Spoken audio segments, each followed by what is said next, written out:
Ek is Renée Arendse, ek is die nasionale adjunkkoördineerder vir hierdie baie geskiedkundige projek, Afrikaans 100.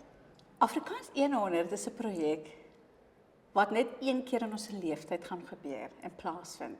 'n Baie geskiedkundige oomblik in die geskiedenis van ons taal, want Afrikaans het 'n mylpaal bereik. Binne Afrikaans sou baie langer bestaan natuurlik.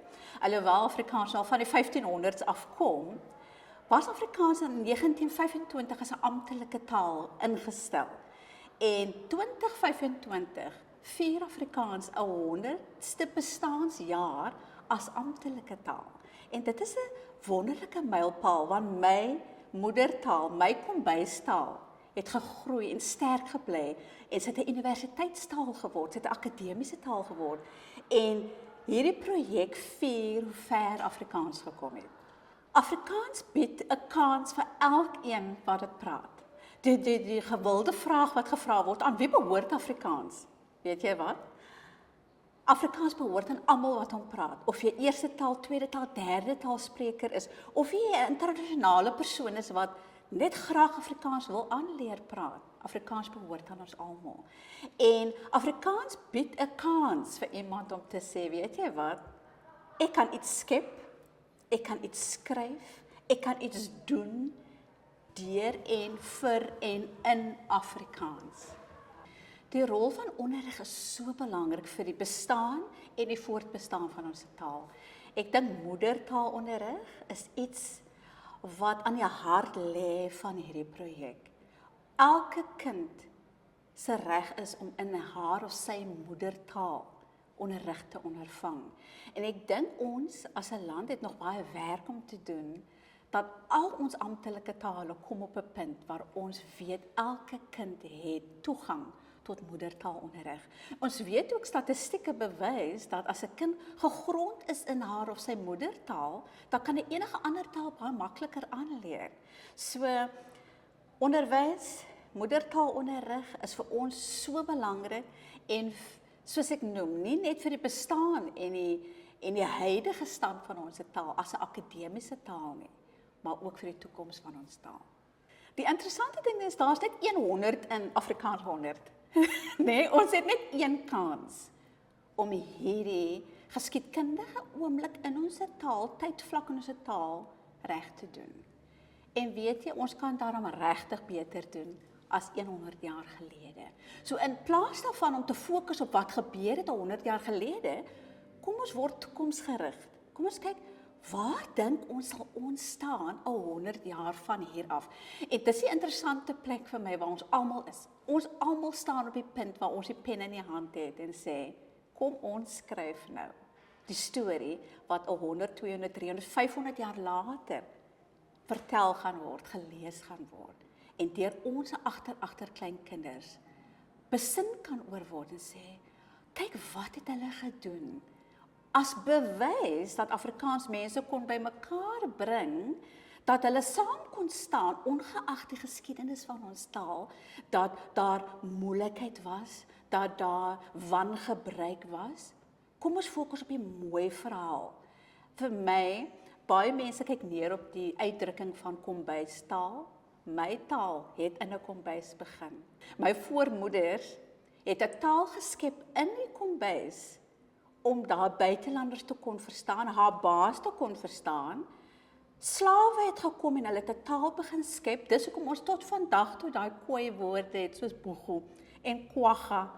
En dit maak ons taal so uniek. Vir my is dit 'n sentimentele storie, maar 'n pragtige sentimentele storie van 'n kombuistaal wat gegroei het tot 'n universiteitstaal. Wow. Ek kry nou die kans, alhoewel daar is soos 'n liefdesverhaal. Daar was teleurstelling, daar was harte wat gebreek was. Baie van ons sit nog met daai gebreekte harte. Ons het nou daai kans. Kom ons maak hom weer heel. Kom ons gebruik hierdie kans om te sê, dit is wat ek wil hê my agterkleinkinders moet van lees eendag. Dat ons nou besluit het dat ons gaan so wragtig beter wees. Ons gaan aspris wees. Nee, ons gaan aspris wees. En ons gaan 'n nuwe storie begin skryf. Die geskiedenis het gebeur. Dit is 'n geskiedkundige feit dat Afrikaans 100 jaar oud is op 8 Mei 2025. Ons weet en ons besef en ons daar's 'n seer wat saam met dit kom. Maar dis nou tyd om vorentoe te kyk en te sê, hoe verander ons nou daai narratief na 'n pragtige vooruitstrewende narratief waar ons kinders sê, ek is nogal trots om te sê my taal het ook daar begin. Daar in die 1500s, sy het bly staan tot in 1925. Sy was misbruik, sy was mishandel, maar kyk waar staan ons vandag. 100 jaar oud en ons kyk vorentoe. Om besigheid in Afrikaans te doen is so belangrik vir die voortbestaan van Afrikaans, want dit gee ons 'n ekonomiese krag, dit gee vir ons 'n ekonomiese been om sterk te bly, om vooruitgang te maak. Ons kyk na die feeste. Hoeveel besighede en klein mikrobesighede tans by feeste teenwoordig is wat wys, mense doen besigheid in Afrikaans. En dit is wonderlik om te sien. Hulle skep die mees unieke name in Afrikaans om hulle besighede te bestuur en te bemark.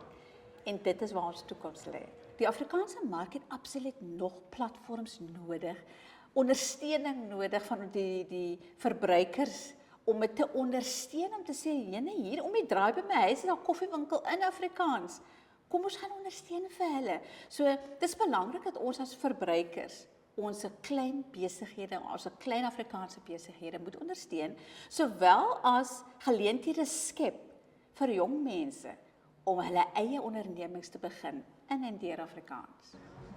Afrikaans lewe in alle opsigte, as ek rondom my kyk by die feeste, ons kyk na TV-kanale, sien ons die wonderlike dinge wat gebeur in Afrikaans. Vir my is dit belangrik om te weet dat Afrikaans lewe nog in my hart. So as dit is die taal van my hart en ek glo, as ons kyk om ons, daar's 'n nuwe golf wat besig is om te ontwikkel en te groei onder ons jonger generasie. Ons grootste groep Afrikaanssprekendes is onder die ouderdom van 25. Dis wat die statistiek vir ons sê. So absoluut Afrikaans lewe. Weet jy, dit is so lekker as jy gaan op sosiale media en jy hoor hoe jong mense in hulle eie variëteit op sosiale media Afrikaans geniet. Hulle druk hulle uit en skryf kuns, hulle is kunstenaars, hulle rap, is kletsrym, dit is enige ding in hulle variëteit van Afrikaans. Daar's 'n absolute bewustheid daarvan. Daar's 'n absolute herlewing van hoe klink my Afrikaans, hoe klink jou Afrikaans. Dit is nogal lekker, né? Hoe dit so lekker saam kan gaan, want ons verstaan mekaar. Ons verstaan wat ons wil sê en die variëteit maak ons soos 'n lekker pot biryani mos. Nee, dit is geure en kleure en dit is vir my net fantasties om te sien hoe die jong mense geniet oor hoe hulle Afrikaans klink en hoe hulle Afrikaans lyk. Sjoe, om deel te wees van hierdie projek is vir my sentimenteel. Dit is 'n absolute opwinding, voorreg, maar ook 'n uitdaging in dieselfde asem. Ek het skool gegaan in distrik 6. My pa was die Afrikaanse onderwyser daar. En ek was onlangs gevra om te gesels met 'n radioprogram Barakat. En hulle tema is bring ons taal huis toe. En dit het nogal iets gedoen vir my om te besef, weet jy wat, vir ons elkeen moet eienaarskap neem om ons taal huis toe te bring. Want huis is waar jou hart is. So vir my is dit, ek vat hom terug Bo-Kaap toe, want dis waar my wortels is. Dis waar ek begin het met my liefde vir my taal. Vir iemand anders is dit op 'n ander plek in die land. Daar is jou hart, vat hom huis toe. Vat hom huis toe. Daar kom baie groot uitdagings met hierdie projek. En ek dink, om dit te oorkom, is dit vir ons elkeen om te sien, wat het ons in gemeen? Wat is gemeenskaplik? Jy weet, as jy oor see gaan en jy hoor iemand Afrikaans praat, jy wil amper hardloop na die persoon te sê, oh, jy voel jy is familie. En op daai oomblik, as jy die Afrikaanse uitdrukking hoor in 'n vreemde land, voel jy ons het iets in gemeen. Ongeag jou klas, jou ras, jou ouderdom, ongeag dit. So as ons dit kan bewerkstellig met hierdie projek, waar ons brûe kan bou en sê, weet julle wat, iets wat ons almal, alle Suid-Afrikaners in gemeen het, is een van ons tale. En dit is Afrikaans. So kom ons bou daai brûe en ons kyk, wat is daai gemeenskaplikheid? Hoe kan ons weer net lief wees vir ons taal en lief wees vir al die sprekers wat hom gebruik? Die betrokkenheid met ons projek is iets wat ons op 'n baie groot veld toe gaan uitrol binnekort, om vir mense spesifiek te wys, raak betrokke en hoe? Maar weet jy, as ons net om ons kyk, is daar soveel geleenthede om betrokke te raak in Afrikaans gedrewe projekte. Ons het ongelooflike sterk Afrikaanse organisasies landwyd wat al reeds honderde projekte doen.